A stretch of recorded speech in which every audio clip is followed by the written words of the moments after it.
Hi, you guys. It's Gwinyana back with another sit down video. Today is Mother's Day. I hope all of the mothers are having a blessed, wonderful day. It's for some people it is a bittersweet day, so I always like to remember that just because some people are celebrating certain things. It always, you know, brings up certain feelings and certain emotions for those that aren't able to enjoy it the same way as others. And so, for anyone that doesn't have, their children with them or has lost a child, my prayers and thoughts are with you on this day. So, God bless you all, and hope everybody's been doing great. I've been doing way better. And if you're wondering what I mean by that, I'm just going to go ahead and just jump right into it. So the last sit down video I had posted on here, just talked about me leaving a relationship and getting out of a toxic situation. And I found myself back in March, back in the same situation. And this is such a long story, and so I am going to have to break this up, into different segments or into different episodes, just so I can kind of like give you all the backstory to how I got to where I am today. And where I am today, it's been a back and forth cycle for me. Anybody that's, been in a relationship that's been toxic or that's been abusive knows it is very hard to get out and stay out. And so there's a lot of back and forth. They say like it can take up to 7 times, for a woman or a person, men too, because men, it happens to men as well. In domestic violence situations, it can take up to 7 times for a person before they finally leave and stay gone. And so I did find myself back in that boat in March up until this month, May. And I'm not going to go into too much detail now, but what I will say is I was so proud of myself, for being able to get out and stay out. And I fell back into the trap. For me, and this is as crazy and as sad as this may sound, you forget when you're away from something or from somebody for so long, you kind of forget like what you went through and what happened. And then you go back and you're like, oh, now I remember all the cheating, all the lying, all the abuse, neglect, just mistreatment, just horrible, horrible type of stuff. But this for me is therapeutic to get on here and to talk to you all about it because I'm speaking like in real time. So the emotions I feel and the things I feel are real time. And within that time that I had went back, those 2 months, to say it was a dream or fairy tale gone wrong is an understatement. I feel scammed. Just because when you realize that somebody won't change or that certain people can't change, it makes it a lot easier to accept the fact that like you are treated a certain way by this person just because you know that it's not just you and it's not you. They have internal issues that they need to deal with. This time around, this 2 months was hell, okay? It's one thing to be with somebody who treats you a certain way, treats you bad, but then stands up for you when it comes to like their family or their family members. You know what I'm saying? Like, yeah, I might treat you bad, but hey, nobody else is going to. I guess that's one type of horrible way to put it. But to be with someone who treats you bad and then be around their family members are just certain types of people, and they go along with them or treat them just like you do or worse or let them mistreat you, it's so crazy. You'll find in the cycle of abuse when you're with somebody, over time, people see how they treat you, so they think they can treat you the same way.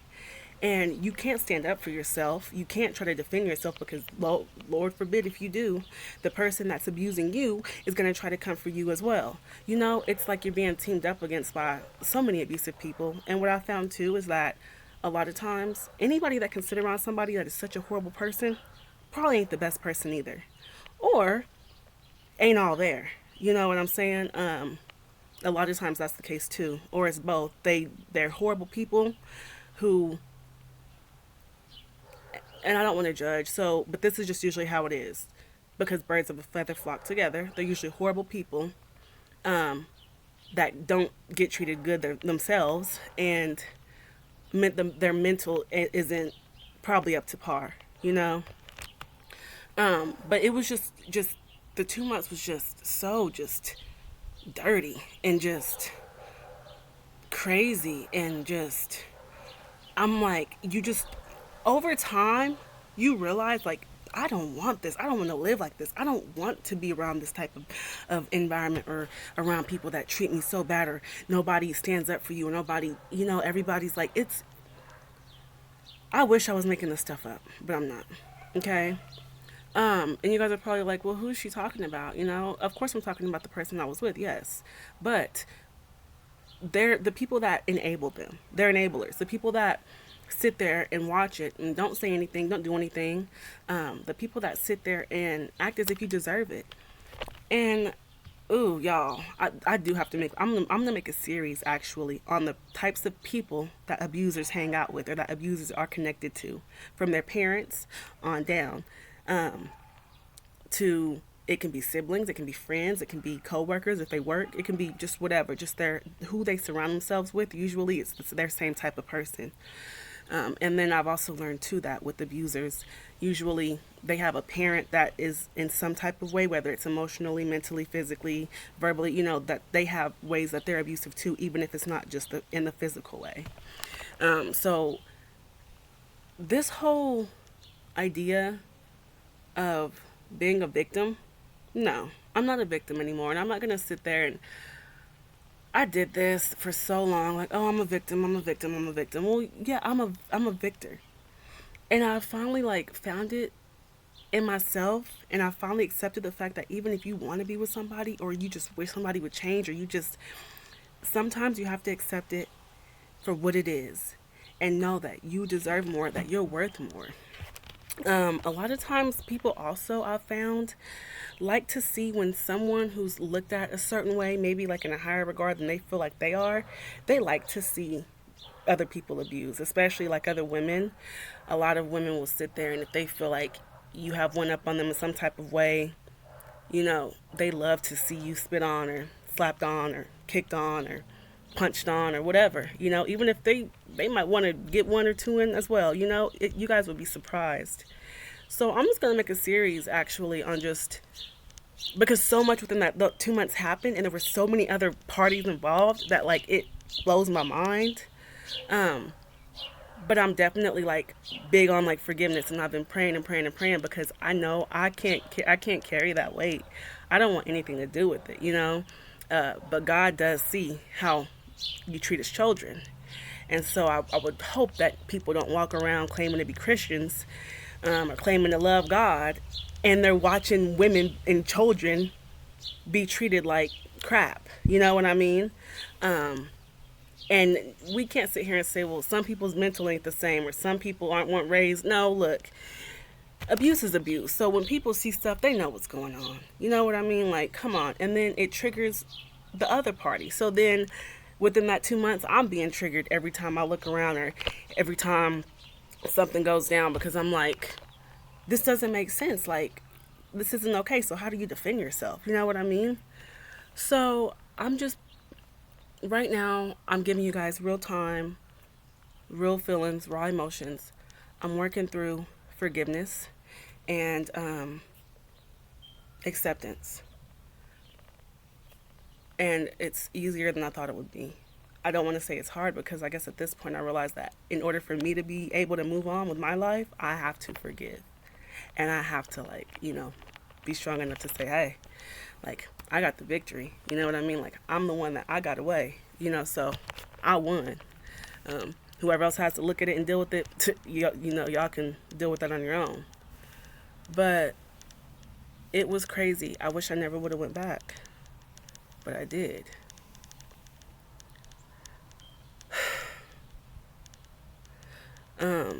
Makeup hides a lot. You know, clothes hide a lot. Not saying anything that helps hide a lot. But I'm not gonna be silenced. I'm not gonna be intimidated. I'm not gonna be. Um, but I've realized everybody does not deserve my energy, and everybody does not get to be a part of my life. So I get to make that decision. I get to make those decisions and choices. Um, and when it comes to my kids, being sure that they're happy and healthy and in good, safe environments. So for anybody that's in an abusive relationship or is with an abuser, you're not alone if the people around them are treating you, if not the same, worse. Um, if you feel like, I know they see what's going on, like, what's going on? Like, it's because they're just as bad. I mean, no, to not say something that's just as bad. I would never sit there and watch certain things happen to somebody and not say nothing or not do nothing, especially a woman. So it just really opened my eyes to, like understanding people and where they come from and how, like, it is so important to know, like, when you marry somebody, what type of background and what type of family they come from, because that definitely tells you a lot. You know, what is the history? What is the how do they how are they known? How are they looked at? Like, what's the real deal? You know what I'm saying? And once you get that figured out, then you're good.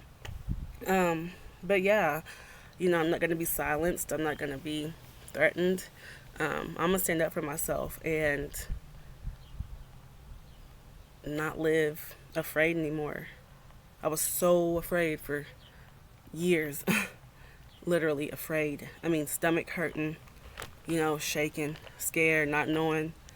Um, and the first day of me leaving, and I'll have a story on how I left too, because that was scary too. But I was able to sleep, and I was like, this is crazy.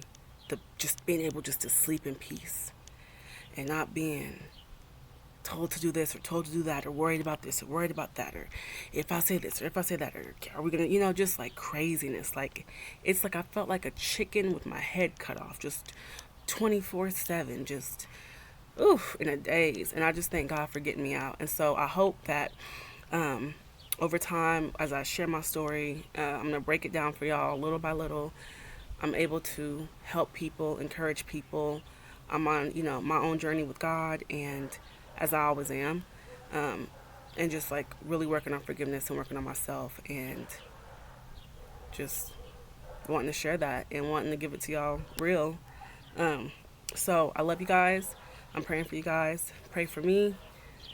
I am going to be making some stuffed chicken breast with like spinach and bacon and cream cheese and mashed potatoes, gravy, and some sort of vegetable.